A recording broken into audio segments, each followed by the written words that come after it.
Welcome back to Vetted Shorts, the channel where deep dives into alien dossiers and enigmatic celestial visitors are more than just speculation. They're an adventure. Today we unravel one of the most mysterious yet benevolent alien variants whispered about in ufology, the Agarthans. Towering, luminous, and rumored to dwell within the Earth itself, these subterranean Nordics have sparked debate and fascination across UFO circles, ancient folklore, and even Hollywood's wildest scripts. But who or what are the Agarthans really? And what secrets might lie beneath our feet, hidden in the lightless realms below? Let's set the stage. For decades, accounts of Nordic aliens, tall, elegant beings with almost angelic features, have colored contact reports. But the Agarthans are different. Unlike the pale-skinned visitors from faraway star systems, Agarthans are said to reside right here on and within our own planet. Their home? The mythical realm of Agartha, a legendary city or even a network of cities hidden within the Earth's mantle. Their agenda? According to cases in popular lore, a quest to protect humanity and uplift us spiritually, acting as silent guides and sometimes secret intermediaries. The key modern source for these accounts is Craig Campobasso, a prolific researcher, author, and documentarian on alien civilizations. He describes the Agarthans as an advanced, harmonious network, working not just for their survival, but for the spiritual evolution of all Earthlings. Campobasso pulls together testimonies, lore, and channeled material, painting a picture of uniquely earthbound yet otherworldly guardians. But before you tune this out as just another subterranean myth, let's dig into the astonishing archetype of the Agarthans, their striking appearance, lifestyle, and the strange alliance they supposedly keep with humanity. Physically, Agarthans are described as exceptionally tall, often cited as ranging from 7 to 9 feet in height, with finely chiseled features, fair, sometimes even luminescent skin, and brilliant blue or green eyes that seem to hold entire galaxies within. Their presence is often called commanding or regal, projecting a sense of peace and wisdom that borders on the supernatural.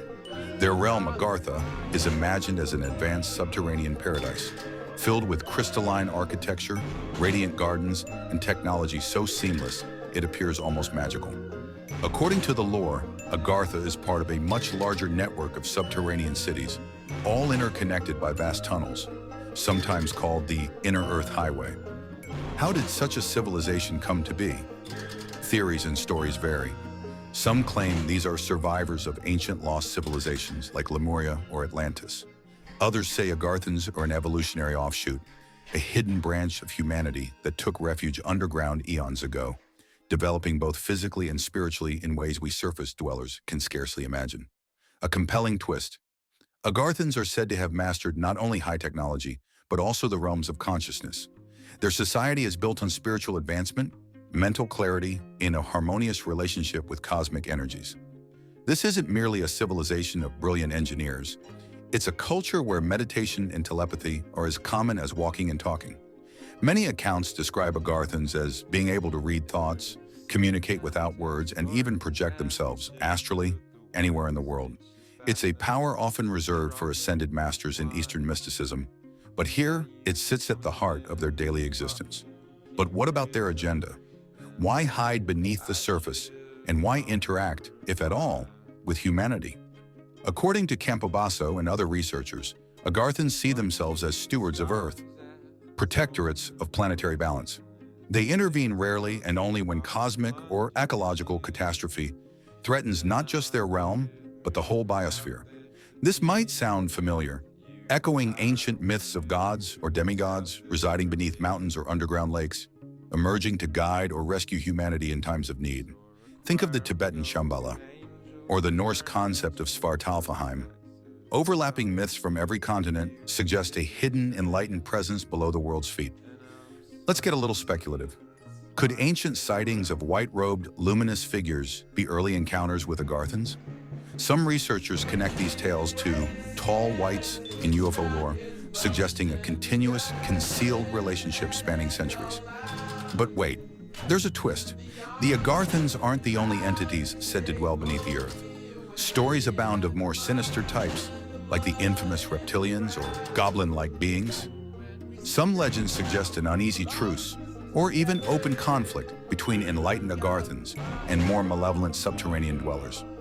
Rumors of secret wars, ancient treaties, and hidden alliances add a shadowy layer to the saga.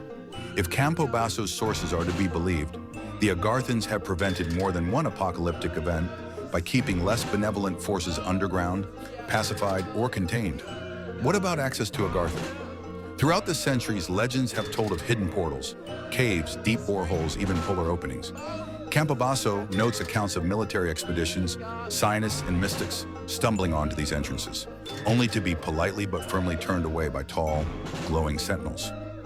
Those who claim to have visited describe a journey that is as much spiritual as it is physical. Entering Agartha reportedly requires a transformation, a shedding of fear and ego that allows only the pure of heart to connect with its frequencies. So what's their technology like? Agarthan machines are said to be grown rather than built, drawing on what we'd call bioengineering and crystalline resonance. The result, flying discs, instant healing pods, and energy devices that clean and renew the subterranean environment, all controlled by consciousness itself. The accounts are wild but strangely consistent.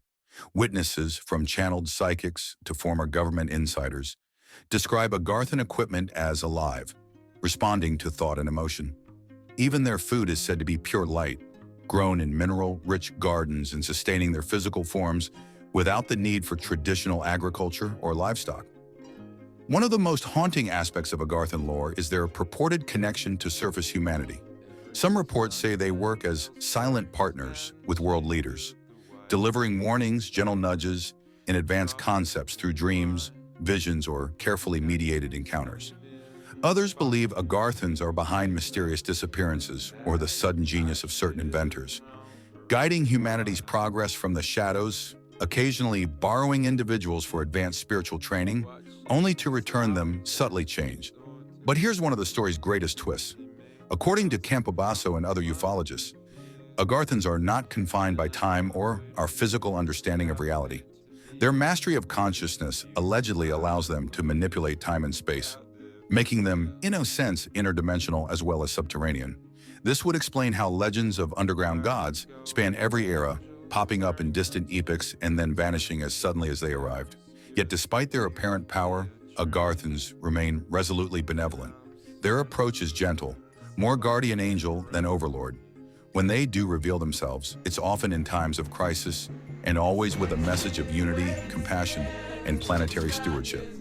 Skeptics might point out the lack of hard evidence. After all, no journalist has toured Agartha, and no surface dweller has walked away with a souvenir. Detractors argue that such stories are simply fantastical echoes of our collective subconscious, the archetype of the wise hidden guide. But here's another turn in the tunnel. DNA studies have occasionally identified anomalously tall, fair-skinned individuals in regions with strong Agarthan myths, like the Himalayas or South America.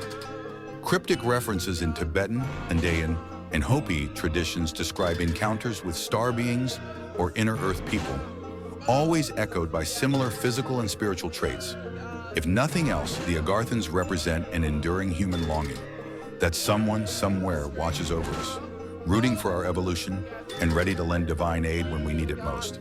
And here's a tantalizing thought.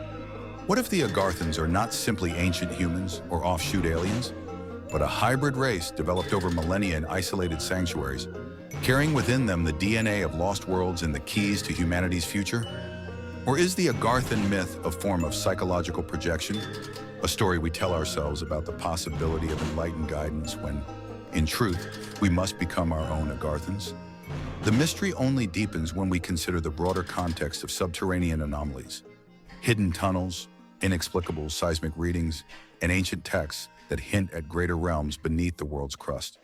From the lost civilization of Shambhala to the fortress world of the King of the World in Mongolian legend, humanity's fascination with the underworld seems universal.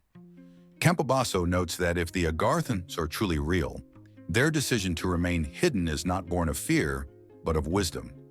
We aren't ready perhaps for contact, but in the meantime, their invitation stands. Elevate your consciousness, treat the earth kindly, and one day, the doors of Agartha might open. So where does this leave us? Are the Agarthans living mythology, secret keepers of inner earth? Advanced subterranean aliens with a calling to save humanity? Perhaps the answer lies not in certainty, but in the questions we ask, and the readiness of our hearts to imagine a better world beneath the familiar surface. Whether you see the Agarthans as real interlopers, ancient archetypes, or fascinating fiction, their lore serves as both a warning and a promise. The next time you hear whispers about unexplained tunnels, flashes of light in deep caverns, or tales of tall, benevolent strangers, pause and remember. Some mysteries may be closer than you think. Maybe, just maybe, paradise lies just beneath our feet.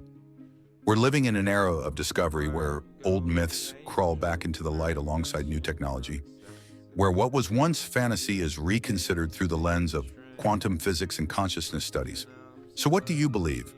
Is Agartha a real city below, or a symbol of inner growth and hidden potential? Do you think the Agarthans walk among us, or is it all just myth and wishful thinking? We want to hear your thoughts. Drop your theories, questions, or even personal experiences in the comments below. If you've heard stories about underground worlds, mysterious strangers, or unexplained journeys to hidden places, tell us. We might pick your tale for a deep dive in a future episode. And don't forget to like, subscribe, and hit the bell for more alien dossiers and cosmic mysteries right here on Vetted Shorts. Before we go, what's your take on the underground world hypothesis? Are there other alien variants or obscure UFO contact cases you're dying for us to explore? Suggest your topics. No theory is too deep for us to investigate. Thanks for journeying with us into the depths of Agartha and the benevolent beings said to dwell there. As always, keep your eyes on the skies and maybe your ears pressed to the ground. Until next time, question everything and keep searching for the truth right below the surface.